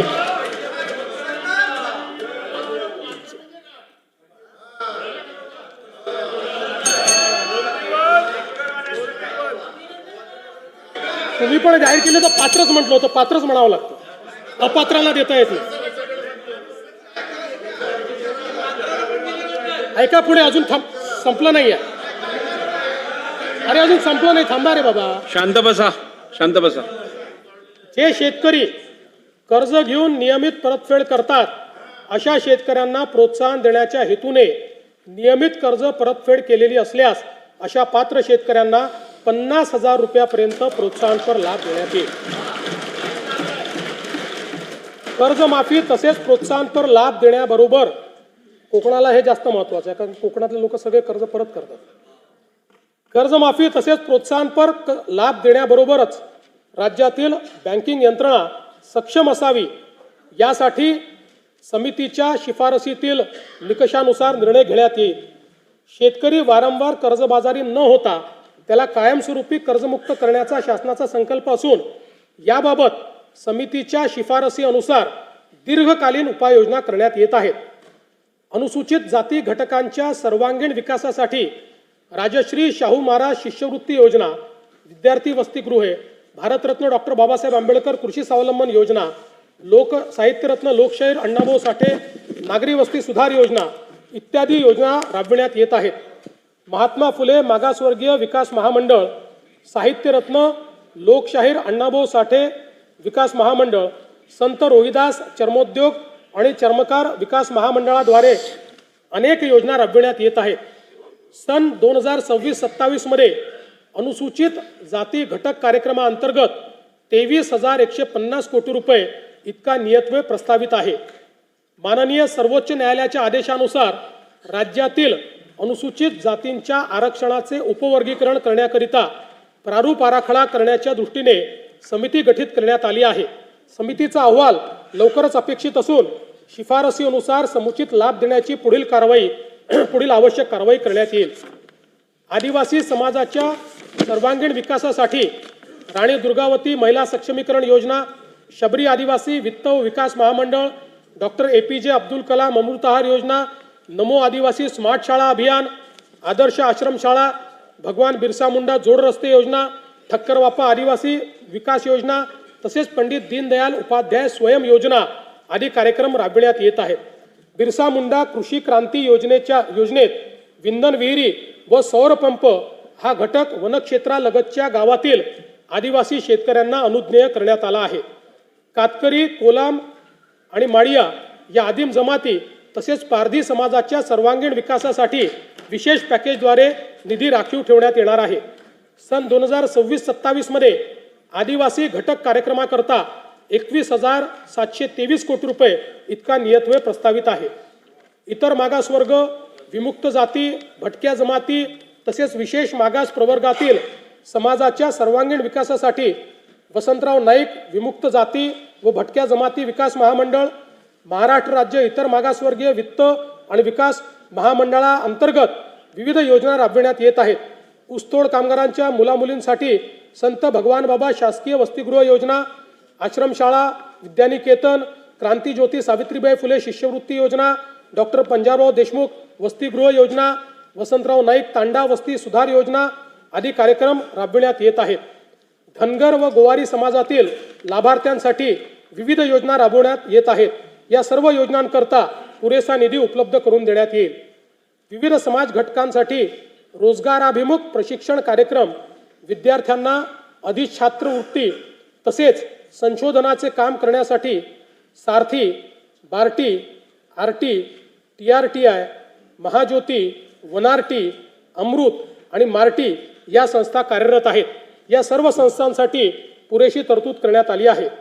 तृतीयपंथीयांच्या सर्वांगीण विकासासाठी धोरण जाहीर करण्यात आले असून त्यांच्या स्वयंरोजगार व व्यवसायासाठी बीज भांडवल उपलब्ध करून देण्यास मान्यता देण्यात आली आहे. दिव्यांग व्यक्तींना गुणवत्तापूर्ण व्यावसायिक कौशल्य प्रशिक्षण देऊन रोजगारक्षम करण्याकरता व स्वावलंबन वाढवण्यासाठी राज्यात 36 कौशल्य विकास व उद्योजकता विकास केंद्रे स्थापन करण्यात येणार असून तसेच दिव्यांग लाभार्थ्यांना देण्यात येणारे अर्थसहाय्य यापूर्वीच महिना 1,500 वरून 2,500 रुपयापर्यंत करण्यात आले आहे. दिव्यांगांना शासकीय लाभाच्या सर्व सेवा सुविधा एकाच प्लॅटफॉर्मवर देण्यासाठी दिव्यांग सहाय्यक संकेतस्थळ कार्यान्वित करण्यात आले आहे. दिव्यांगांकरता जिल्हा वार्षिक योजनेअंतर्गत 1% निधी राखून ठेवण्याकरिता निकष निश्चित करण्यात आले आहेत. केंद्र शासनाने जुने सर्व कामगार कायदे पुनर्रचित करून 4 नवीन कामगार संहिता अंमलात आणल्या आहेत. राज्यातील कामगारांचे हित जोपासण्याकरता या कामगार संहितांची राज्यात प्रभावीपणे अंमलबजावणी करण्यात येईल. राज्याच्या संतुलित, सर्वांगीण व गतिमान विकासासाठी आकांक्षित जिल्हा व आकांक्षित तालुका कार्यक्रमाचा राज्य योजनेअंतर्गत विस्तार करण्यात येत आहे. सध्याच्या गडचिरोली, नंदुरबार, धाराशिव व वाशिम या आकांक्षित जिल्ह्यांसोबत हिंगोली, जालना, पालघर, बीड व धुळे आणि परभणी या 6 नवीन आकांक्षित जिल्ह्यांचा समावेश करण्यात येईल. या 10 जिल्ह्यातील 77 तालुके तसेच उर्वरित जिल्ह्यातील 100 आकांक्षित तालुक्यांचा गतिमान विकास करण्यात येणार आहे. सिंधुदुर्ग व रत्नागिरी या दोन जिल्ह्यांच्या सर्वांकष विकासासाठी सिंधुरत्न समृद्धी योजना सन 2024-25 पर्यंत 3 वर्षासाठी राबविण्यात आली होती. पुढील 3 वर्षाकरता सिंधुरत्न समृद्ध योजना 2.0 प्रस्तावित करण्यात येत आहे. कोकण विभागातील साकव बांधणी व दुरुस्तीसाठी विशेष कार्यक्रम हाती घेण्यात येईल. येणाऱ्या 8 मार्च रोजीच्या जागतिक महिला दिनानिमित्त राज्यातील सर्व लाडक्या बहिणींना मी शुभेच्छा देतो. मुख्यमंत्री माझी लाडकी बहीण ही योजना अशीच सुरू राहणार आहे व या योजनेकरता आवश्यक ती भरीव तरतूद करण्यात आलेली आहे.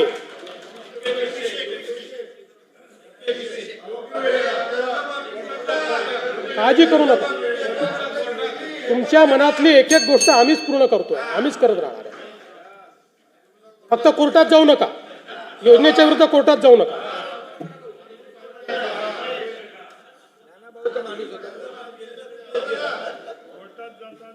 सध्या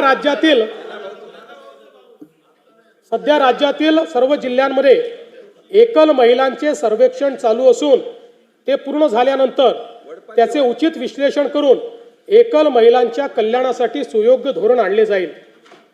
महाराष्ट्र ग्रामीण जीवनोन्नती अभियानाअंतर्गत आत्तापर्यंत सुमारे 37 लाख लखपती दिदी झाल्या आहेत. सन 2026-27 मध्ये आणखी 25 लाख बहिणींना लखपती दिदी करण्याचे उद्दिष्ट आहे. महाराष्ट्र राज्य ग्रामीण जीवनोन्नती अभियानाअंतर्गत स्थापन करण्यात आलेल्या महिला स्वयंसहायता समूहांच्या वस्तू व उत्पादन विक्रीसाठी हक्काची बाजारपेठ मिळवून देण्याकरता पहिल्या टप्प्यामध्ये 13 जिल्ह्यांमध्ये उमेद मॉल जिल्हा विक्री केंद्र उभारणीस मान्यता देण्यात आलेली आहे. उपक्षेत्र दुसरे, शिक्षण व कौशल्य विकास. राज्यात 100% मूलभूत साक्षरता व संख्याज्ञान व 80%हून अधिक पदवीधरांसाठी रोजगार निर्मितीचे उद्दिष्ट आहे. राष्ट्रीय व आंतरराष्ट्रीय विद्यार्थ्यांना आकर्षित करण्यासाठी 8 ते 10 शैक्षणिक शहरांची उभारणी करणे, युवकांना उद्योग केंद्रीय आणि कौशल्य विकास शिक्षणाद्वारे सुसज्जित करणे, नवोन्मेष आणि उद्योजकतेला प्रोत्साहन देणारे प्रतिभा केंद्र निर्माण करण्याचे नियोजित आहे. नवी मुंबई आंतरराष्ट्रीय विमानतळाच्या परिसरात भारतातील पहिली आंतरराष्ट्रीय दर्जाची एज्युसिटी विकसित करण्यात येत आहे. यामध्ये USA, UK, ऑस्ट्रेलिया व इटली या देशातील 6 आंतरराष्ट्रीय विद्यापीठांशी सामंजस्य करार करण्यात आले आहेत. या सर्व विद्यापीठांचे अभ्यासक्रम याच वर्षी सुरू होणार असून या उपक्रमांमुळे राज्यात राष्ट्रीय व आंतरराष्ट्रीय विद्यार्थी ज्ञानार्जना करता येतील. अमरावती शहरातील शिक्षण विभागाची सर्व कार्यालये एकत्रित आणण्यासाठी डॉक्टर पंजाबराव देशमुख शैक्षणिक संकुलाची उभारणी करण्यात येईल. राज्यस्तरीय विज्ञान प्रदर्शनात विशेष प्रावीण्य मिळविणाऱ्या विद्यार्थ्यांचे मनोबल वाढविण्यासाठी आपण बक्षीस रकमेत मोठी वाढ केली आहे. विद्यार्थ्यांमध्ये विज्ञानाची ओढ निर्माण करण्यासाठी मुख्यमंत्री विज्ञान वारी उपक्रमाअंतर्गत विद्यार्थ्यांना इस्रो आणि अमेरिकेतील नासा या जगप्रसिद्ध संस्थांना भेट देण्याची संधी उपलब्ध करून देण्यात येणार आहे.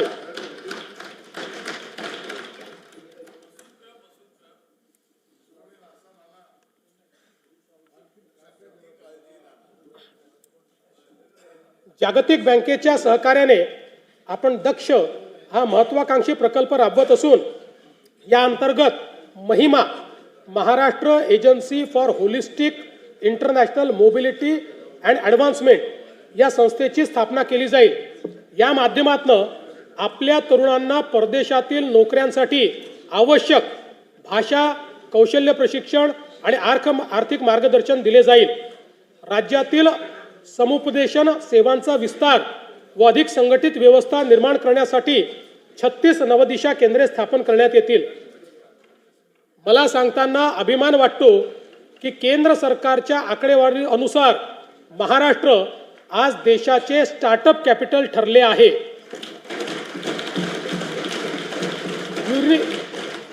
युनिकॉर्न्सच्या संख्येतही आपलेच राज्य देशात प्रथम क्रमांकावर आहे.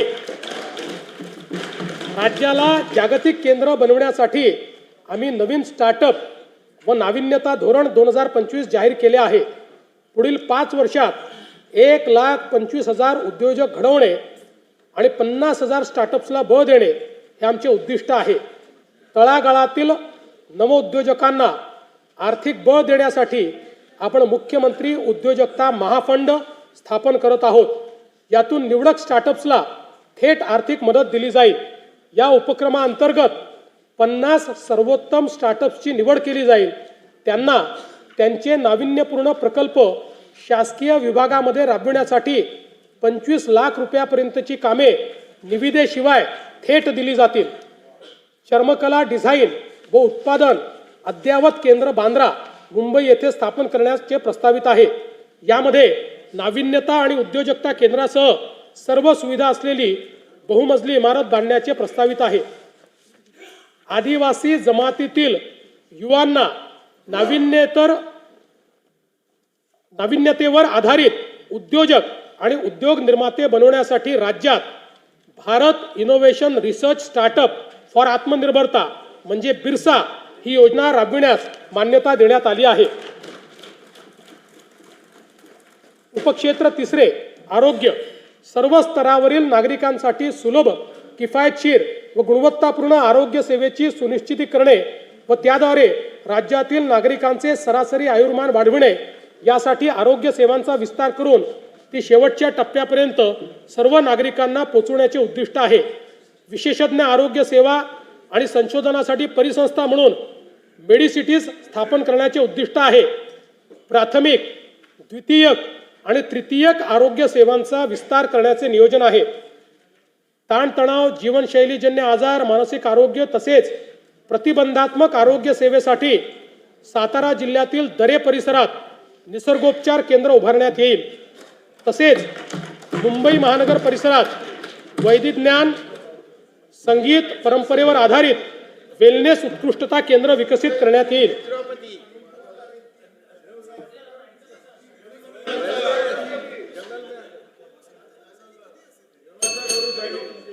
तुम्ही भेट द्यायला या म्हणजे तुम्हाला समजेल. कर्करोग, मधुमेह व हृदयविकार यासारख्या आजारांचे लवकर निदान करण्याकरता एशियाई विकास बँकेच्या सहाय्यतेतून ग्रामीण भागात दरवर्षी तपासणी मोहीम राबवण्यासाठी 4,500 कोटी रुपये किमतीची प्रगती योजना प्रस्तावित आहे.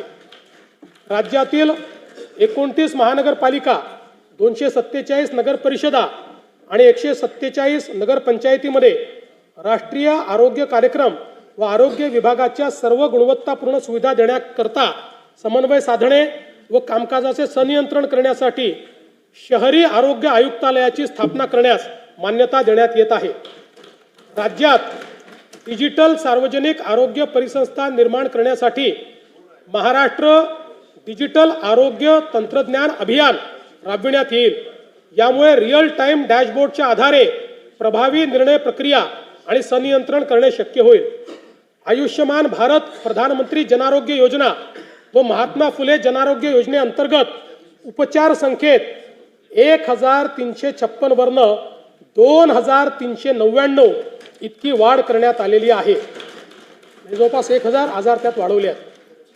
आणि अंगीकृत रुग्णालयाची संख्या 1,792 वरन 4,537 पर्यंत वाढवण्यात आली आहे.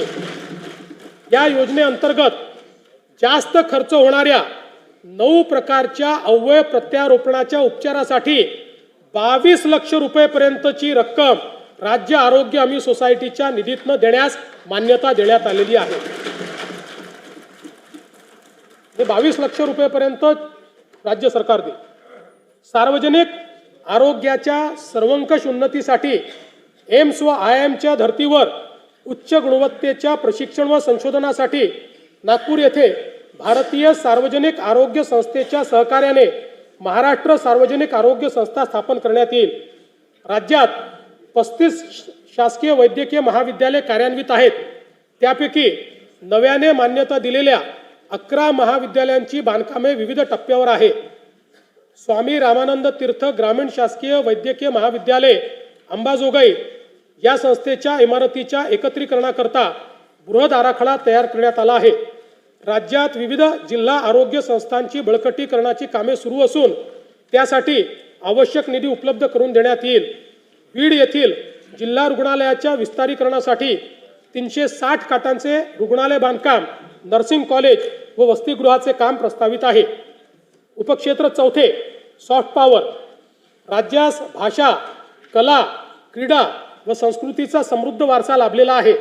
या बाबीचे जतन, संवर्धन आणि त्याचा प्रसार करणे, सांस्कृतिक वारशाचे महत्त्व विशद करणे, अधिकाधिक प्रसिद्धी देऊन त्यांना आंतरराष्ट्रीय व्यासपीठ उपलब्ध करून देण्याचे उद्दिष्ट आहे. राष्ट्रीय व आंतरराष्ट्रीय दर्जाचे खेळाडू निर्माण करण्याकरिता राज्यातील क्रीडा पायाभूत सुविधा व प्रशिक्षणावर विशेष भर देण्यात येणार आहे. नाशिक व त्र्यंबकेश्वर येथे सन 2027 मध्ये सिंहस्थ कुंभमेळा संपन्न होणार आहे. कुंभमेळ्याच्या आयोजनासाठी प्राधिकरणाची स्थापना करण्यात आली असून नाशिक व त्र्यंबकेश्वर येथे कुंभमेळ्याच्या निमित्त देशभरातून आणि परदेशातून मोठ्या प्रमाणात भाविक येतील.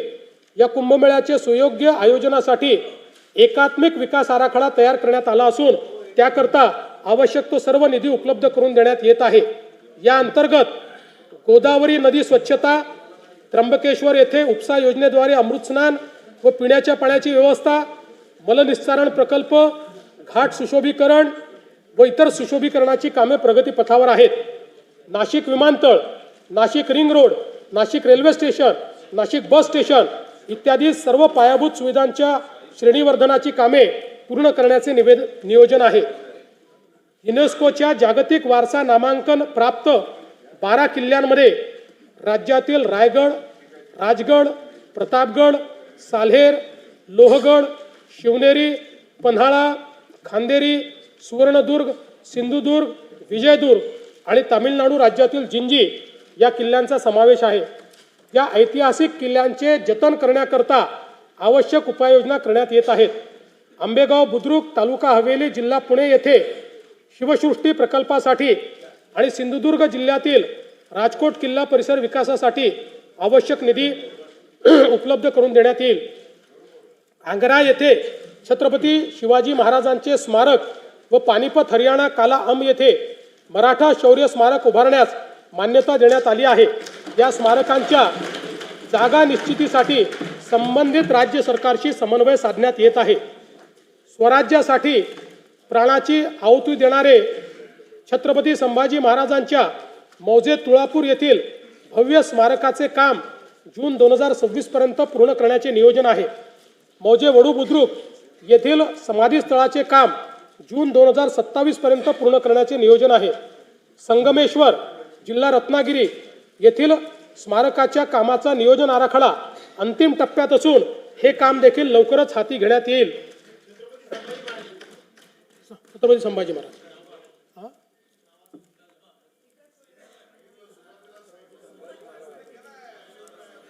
त्याच्यात धर्मवीर स्वराज्य रक्षक म्हणायचं राहिलं ते आता ऍड करतो.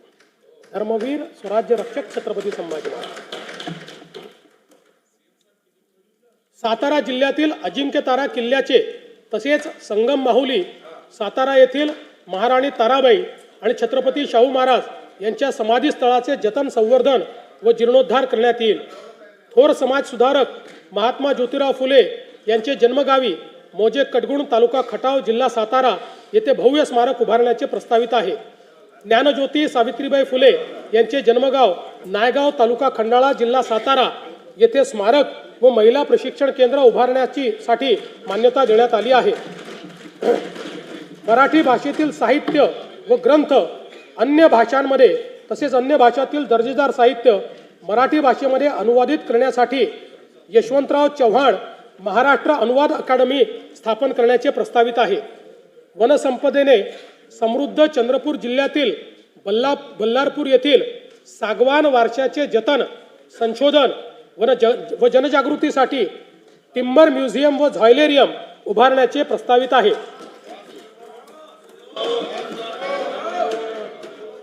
सन 2036 मध्ये होणाऱ्या ऑलिम्पिक स्पर्धांचे आयोजन करण्यासाठी भारत प्रयत्नशील आहे. राज्यातून जास्तीत जास्त खेळाडूंनी ऑलिम्पिकमध्ये सहभाग नोंदवावा याकरिता मिशन लक्ष्यवेध योजनेअंतर्गत athletics, badminton, boxing, weightlifting, hockey, कुस्ती, archery, shooting, rowing, sailing, lawn tennis व टेबल टेनिस या 12 खेळांचे राज्यस्तरावर 8 हाय परफॉर्मन्स सेंटर सुरू करण्यात आले आहेत. आणखी 4 अशाच प्रकारचे केंद्र सुरू करण्यात येतील. विभाग स्तरावर 25 क्रीडा उत्कृष्टता केंद्रे व जिल्हा स्तरावर 96 क्रीडा गुणवत्ता विकास केंद्रे सुरू करण्यात येतील. राज्य, विभाग, जिल्हा व तालुकास्तरीय क्रीडा संकुलाच्या विकासासाठी आवश्यक निधीची तरतूद करण्यात आली आहे. स्तंभ 4 सुशासन व गतिमानता. उपक्षेत्र 1 प्रशासक. आर्थिक व सामाजिक गरजानुसार प्रशासकीय व्यवस्थेची पुनर्रचना करणे. अधिकारी कर्मचारी यांचे सेवा प्रवेश नियम ते निवृत्तीपर्यंत सेवा प्रक्रिया स्वयंचलित पद्धतीने करणे आणि कृत्रिम बुद्धिमत्तेचा आणि खाजगी क्षेत्राच्या साहाय्याने नागरी सेवा पुरविण्यात अव्वल राज्याचा दर्जा प्राप्त करण्याचे आपले ध्येय आहे. विकसित महाराष्ट्र 2047 कडे वाटचाल करीत असताना पारदर्शक, गतिमान आणि उत्तरदायी सुशासनाचे उद्दिष्ट साध्य करणे आवश्यक वाटते. त्याकरिता प्रशासकीय विभागांचे सेवा प्रवेश नियमांचे एकत्रीकरण, प्रमाणीकरण आणि सुलभीकरण करण्यात आले आहे. महायुती सरकार स्थापन झाल्यानंतर आत्तापर्यंत 1,20,000 पदभरती करण्यात आली असून पुढील कालावधीत टप्प्याटप्प्यात महाराष्ट्र लोकसेवा आयोग व इतर यंत्रणाच्या माध्यमातून आणखी 75,000 पदांची पदभरती करण्यात येणार आहे.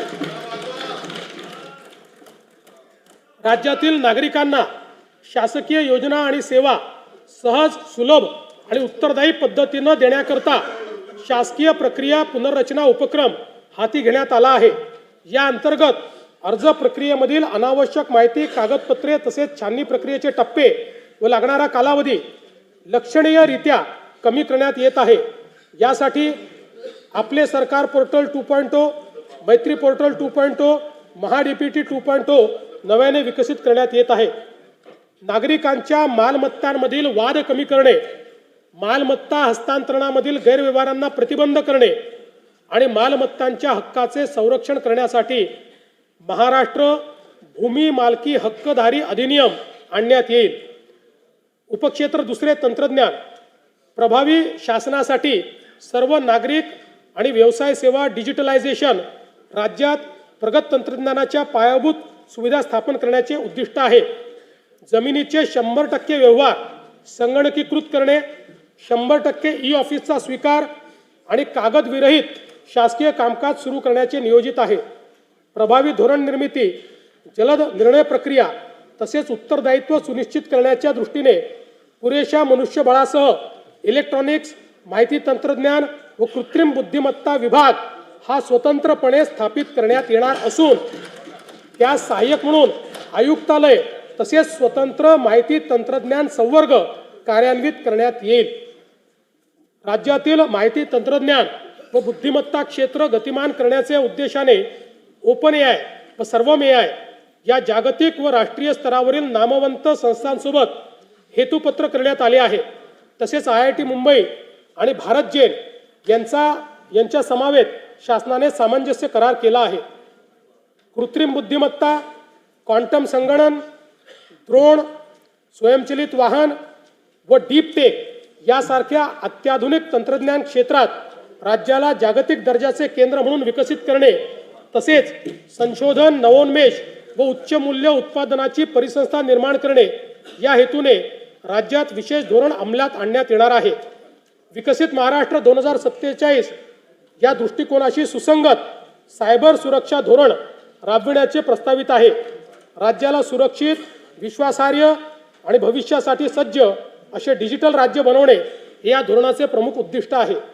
राज्याच्या सार्वभौम डेटाची आणि अनुप्रयोगाची सुरक्षितता सुनिश्चित करण्यासाठी अत्याधुनिक स्टेट डेटा सेंटर स्थापन करण्यात येईल. राज्यात महाराष्ट्र जिओ टेक्नॉलॉजी ॲप्लिकेशन सेंटरची स्थापना करण्याचा निर्णय घेण्यात आला आहे. राज्याच्या आर्थिक विकासासाठी राष्ट्रीय स्तरावरील उपक्रमांचे कार्यक्षम व प्रभावी पद्धतीने नियोजन करून त्याच्या अंमलबजावणीचे कार्य हे केंद्र करेल. उपक्षेत्र तिसरे, सुरक्षा, गुन्हे तपासणी तसेच आपत्ती प्रतिरोधकता व रस्ते सुरक्षा सक्षम करणे हे उद्दिष्ट साध्य करण्याकरता अद्ययावत फौजदारी कायदे संहितेच्या अंमलबजावणीस गती देण्यात येत आहे. तंत्रज्ञानावर आधारित पोलीस व्यवस्था, पोलीस नोंदीचे 100% डिजिटलायझेशन, सक्षम CCTV यंत्रणा, सर्व जिल्ह्यामध्ये प्रगत न्यायवेधक सायबर केंद्र कार्यान्वित करणे आणि ITMS सारख्या आधुनिक तंत्रज्ञानाचा सुयोग्य वापर करून नागरिकांना सुरक्षा प्रदान करण्याचे नियोजन आहे. मानव वन्यजीव संघर्ष निवारणाकडे राज्य शासनाने गांभीर्याने लक्ष दिले असून या समस्येवर कायमस्वरूपी तोडगा काढण्यासाठी विविध उपाययोजना राबविण्यात येणार आहेत. वन्यजीवांच्या हालचालीची पूर्वसूचना देण्यासाठी कृत्रिम बुद्धिमत्ता प्रणालीचा वापर, रात्रीच्या गस्तीसाठी विशेष थर्मल ड्रोन आणि कमांड अँड कंट्रोल सेंटर आणि सौर कुंपण योजना यासाठी निधी उपलब्ध केला जाईल. हे जे मध्ये बोलत असतील त्यांचे पैसे कट केले जातात. मग इकडेच बघितलं, इकडे नाही, मध्ये त्यांचं बजेट कट केलं जाईल.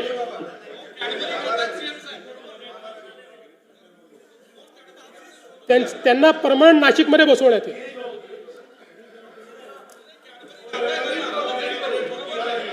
विकसित महाराष्ट्र 2047 उपक्रमाअंतर्गत स्मार्ट पोलिसिंग आणि न्यायदानासाठी अत्याधुनिक तंत्रज्ञानाचा वापर वाढविण्यासाठी महाराष्ट्र पोलीस दलाकरता बॉडी वोर्न कॅमेरा उपलब्ध करून देण्याबाबतची कारवाई 3 वर्षात टप्प्याटप्प्याने करण्यात येईल. राज्यात 21 पथदर्शी फिरती न्यायवेधक वाहने लोकार्पित करण्यात आली असून सायबर सुरक्षा स्थिती आणि नागरिकांची सुरक्षा सुधारण्याकरता महाराष्ट्र सायबर गुन्हे सुरक्षा महामंडळ कार्यान्वित करण्यात आले आहे.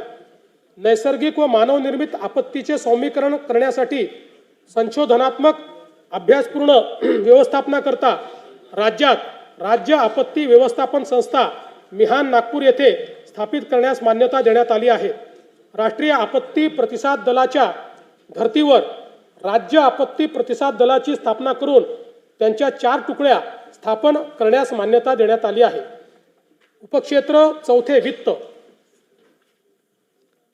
डर मुझे भी लगा फासला देखकर, डर मुझे भी लगा फासला देखकर, पर मैं बढ़ता गया रास्ता देखकर. खुद ब खुद मेरे नजदीक आती गई मेरी मंजिल मेरा हौसला देखकर.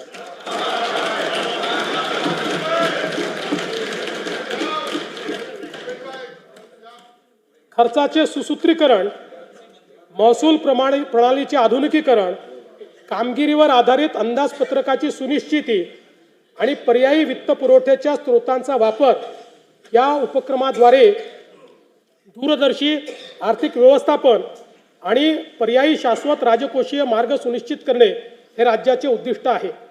विकसित महाराष्ट्र 2047चे स्वप्न साकार करण्यासाठी सार्वजनिक गुंतवणुकीबरोबर खासगी गुंतवणुकीची आवश्यकता आहे.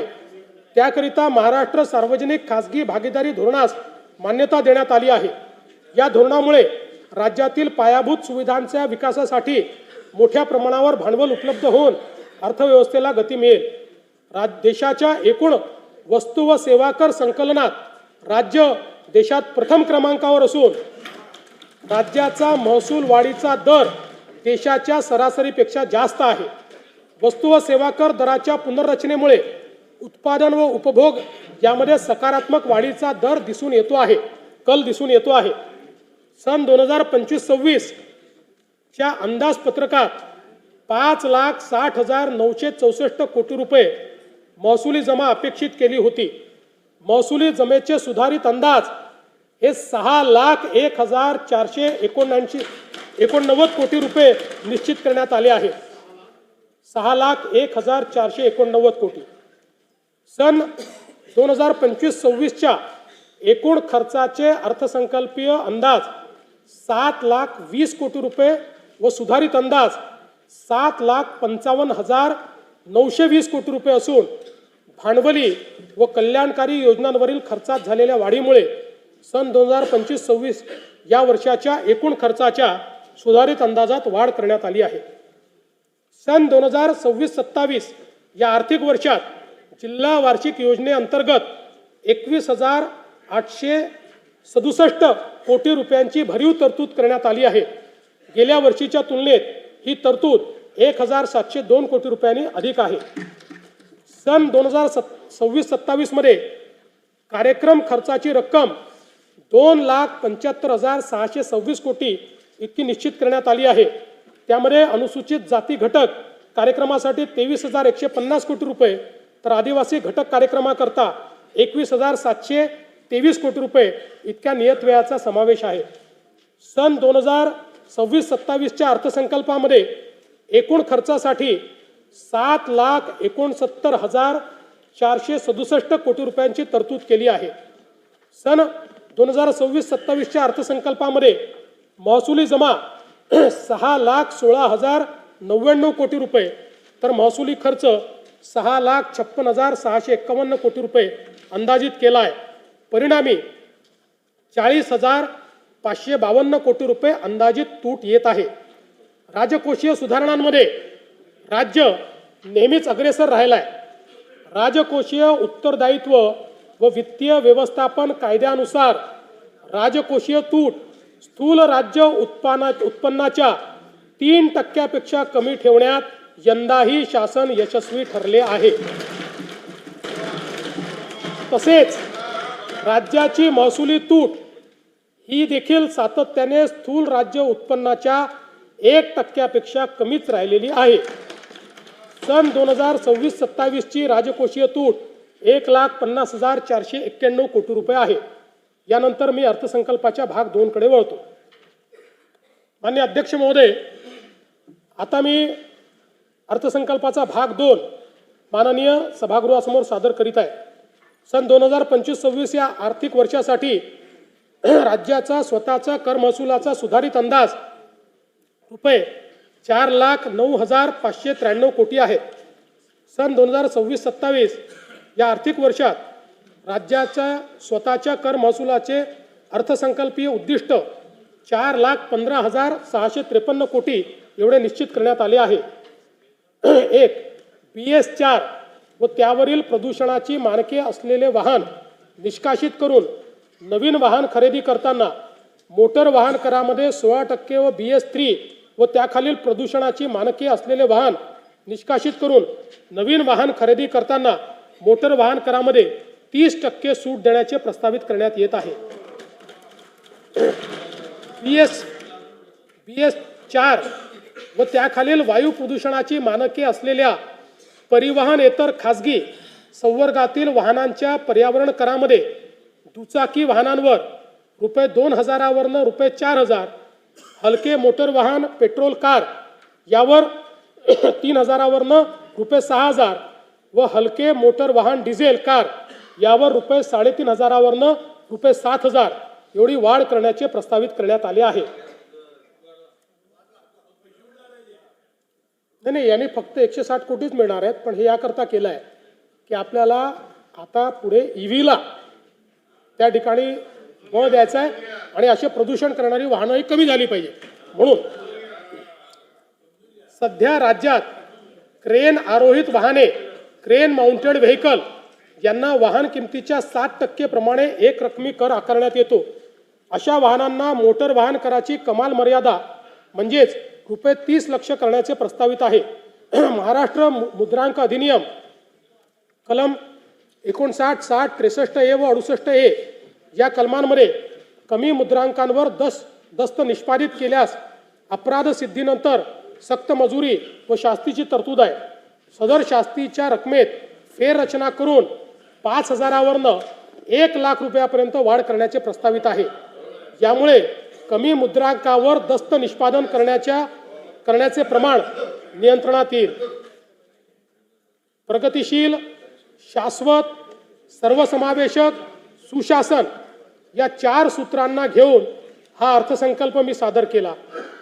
त्याच सूत्रांवर 4 ओळी सादर करून अर्थसंकल्पीय भाषणाचा मी शेवट करतो. युग नव्या प्रगतीचे शाश्वत आणि दमदार विकासाचे, सुशासन आणि सर्वसमावेशकतेचे, नाविन्यतेचे आणि पारदर्शी प्रामाणिकतेचे सूत्र हेच विकसित महाराष्ट्राचे. वरील प्रस्तावांना सन्माननीय सदस्यांचा पाठिंबा मिळेल असा माझा विश्वास आहे. जय हिंद, जय महाराष्ट्र. सन 2026-2027 या वर्षाच्या अर्थसंकल्प सभागृहात सादर करण्यात आला. अर्थसंकल्पीय प्रकाशने सन्मान्य सदस्यांना महाराष्ट्र शासनाच्या तसेच महाराष्ट्र विधिमंडळाच्या संकेतस्थळावर उपलब्ध करून देण्यात येतील. सभागृहाची पुस्तकं मिळणारच नाही. आता पेपरलेस करायचं आहे आपल्याला. साहेब, आमच्यासारखे लोकांना ते प्रिंटआउट काढता येईल. प्रिंटआउट आमचं अवघड जातं खरं सांगायला गेलं तर. आमच्या वेळेला हे नव्हतं. शिकायला लागेल आता द्यायला हळूहळू. पाहिजे होती खरं. सभागृहाची बैठक आता स्थगित होत आहे. सोमवार दिनांक 9 मार्च 2026 रोजी सकाळी 11 वाजता सभागृहाची बैठक भरेल.